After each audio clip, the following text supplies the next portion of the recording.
Live at 4, this is 13 News Now. I came here expecting to, just go through my classes and show my dad what's going on.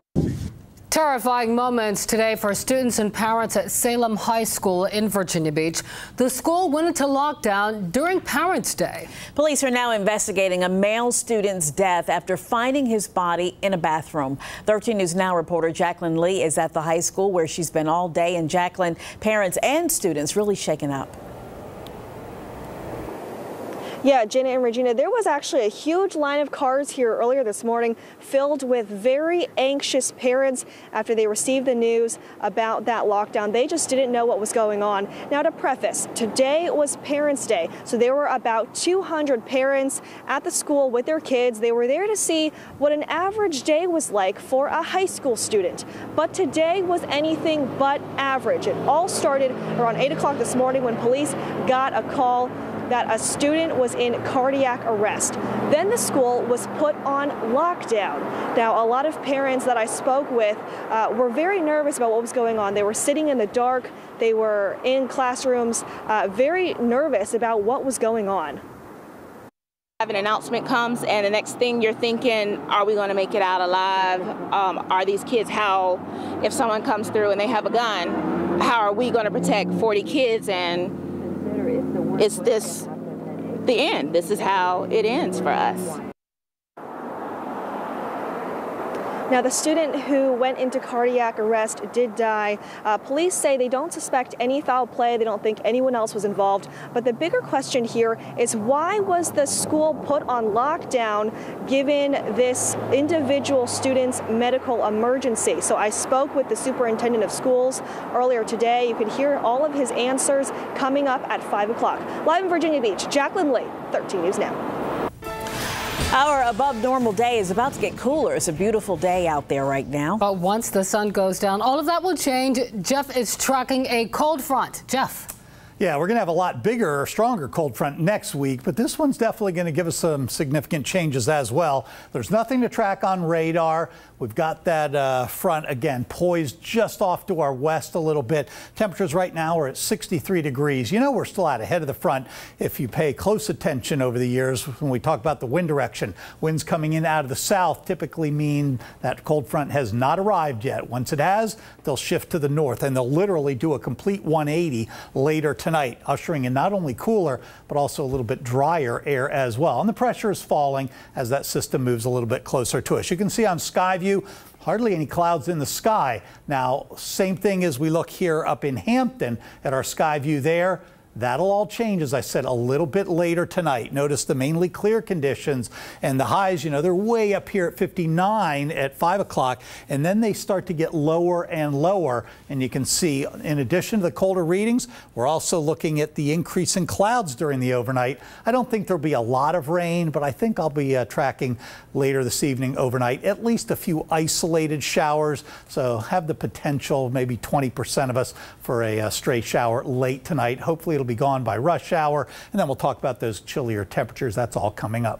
All right, thanks, Jeff. As the 2017 hurricane season comes to a close, the Coast Guard is taking a look back at all of that it accomplished. First responders from Air Station Elizabeth City helped out after hurricanes Harvey, Irma, and Maria in a major way.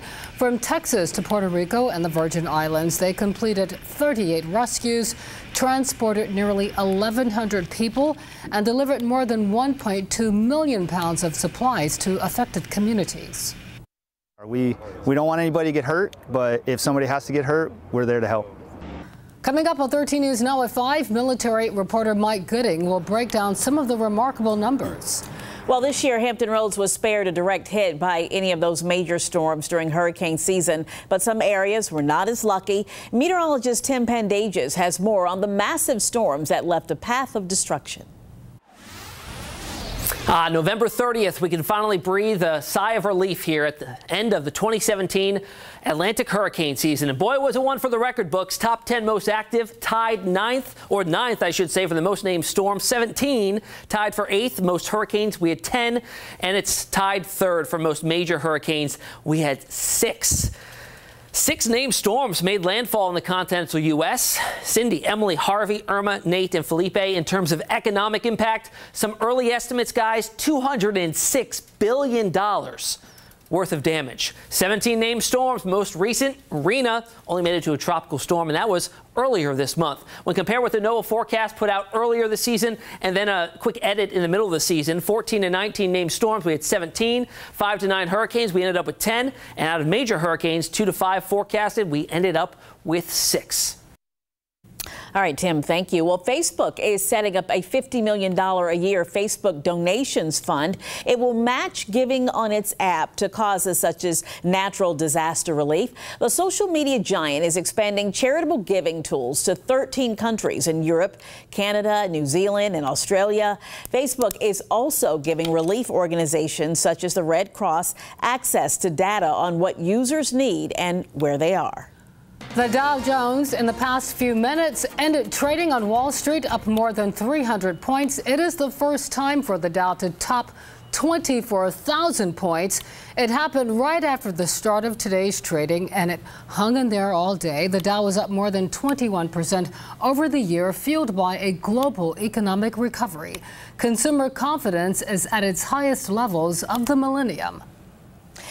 Today, Virginia Secretary of Transportation Aubrey Lane announced the opening of the 64 express lanes in Norfolk will be delayed. VDOT planned to open the lanes next month. However, that has changed so crews can complete additional testing of electronic tolling equipment. The 64 express lanes are designed to help make better use of the existing highway capacity. It will provide choices for motorists who want more reliable travel times and also relieve congestion. A new campaign from Virginia State Police and Youth of Virginia Speak Out is about to get underway in Virginia schools. Steer into the new year. Drive responsibly is an effort to reduce teen fatalities during a high-risk period for young drivers. Last year, drivers between 15 and 20 years old were involved in 16 fatal crashes in December. That's an increase from December 2015, when 16 drivers were involved in fatal crashes. Finding and decorating the perfect Christmas tree is an age-old tradition, but ornaments might not be the only thing hanging on your tree this year. Pest control company Safer Brand says your tree may be teeming with bugs. As many as 25,000 can live on one tree. Most of these bugs will eventually die, but you may not want them in your home. Tree expert Russ Clark from East Coast Landscaping says the bugs are not always visible, but they are there. Within all plants, you have beneficial insects that you want to keep there because they help the plant survive. They might ward off other predators. But when you're taking it inside, you want to get all bugs out. While mites, spiders, and beetles are more common bugs to have on the tree, ask your supplier if they have a mechanical shaker. If not, shake it thoroughly or use a leaf blower.